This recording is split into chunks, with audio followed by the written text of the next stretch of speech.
My name is Emileigh, and I live in the mountains of Western North Carolina. I have a deep reverence for the natural world. It's where I quiet my mind, tune into what's meaningful, slow down.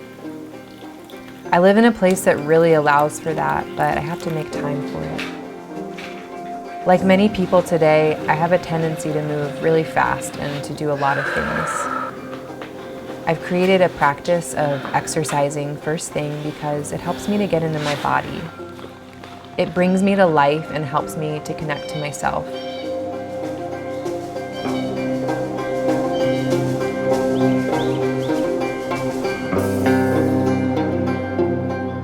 I feel especially connected to my dad's side of the family. I've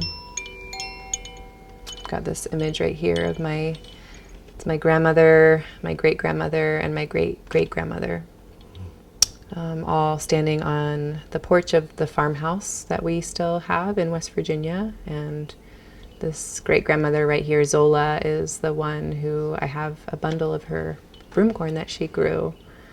And yeah, I just feel really connected to the land there and just those deep Appalachian roots. And these women were just all so strong, such hard workers, and just really embraced the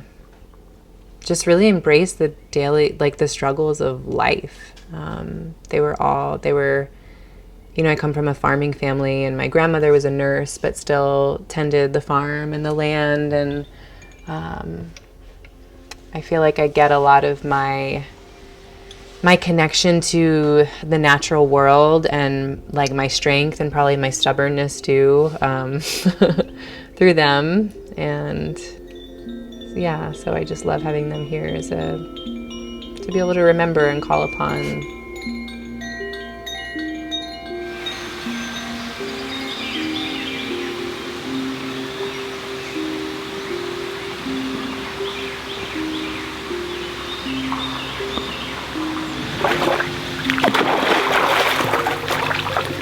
Getting outside and into the cold water first thing in the morning too, it's extremely exhilarating and challenging and beautiful. When I make space for something hard first thing, I feel prepared for a lot more of the unexpected challenges. It's my time to be with myself, to surrender, to laugh, to cry, and to pray. When it's positioned like you are, you're gonna grab this. So flip it. Okay. When it's like this, you're gonna grab this kind of base layer and go like that. But you want to leave this kind of behind because you're just this. Yeah. And really grab it at the base here. Crafting definitely wasn't something that was just handed to me. I really had to come to this path on my own because I felt a desire for a slower pace of life. And I'm somebody that has had a lot of struggle with just wanting to come to the end result or wanting things to just be a certain way and rushing to get there. And I learned to really love the process and really enjoy the challenge of not just being really good at it, immediately. What I really want students to walk away with after they've taken my class is inspiration to their own creative path and a sense of connection to just the beauty and the magic of settling into a space and using their hands. I really want them to feel empowered. I want them to feel empowered to create, and I want them to feel like that's accessible to them.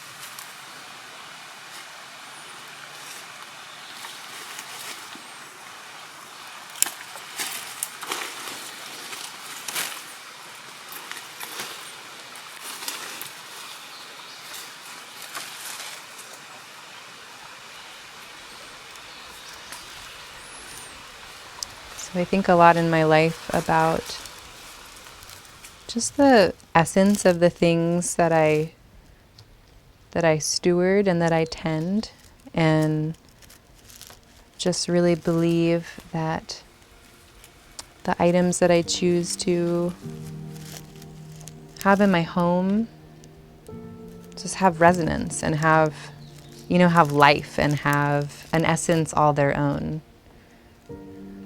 And so in my practice of creating things with my hands, my practice of broom making, I find it essential to just be so mindful in the making and to bring prayer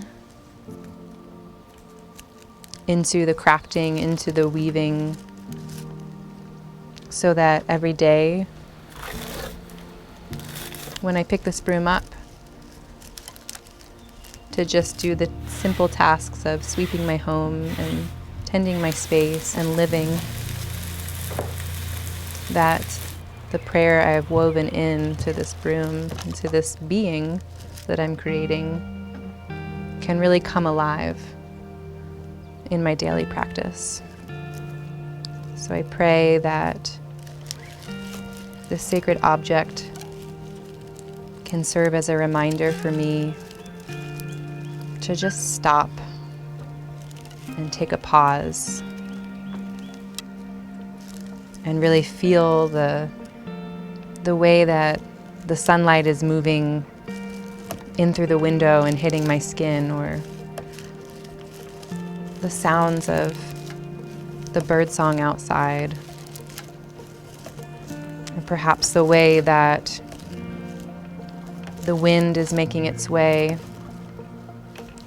in through my open window and just bringing a soft breeze through the room. And I pray that when I sweep with this object, with this broom, that I can feel settled in myself, that I can feel my essence, and that I can feel my purpose in just being, and that I can feel safe and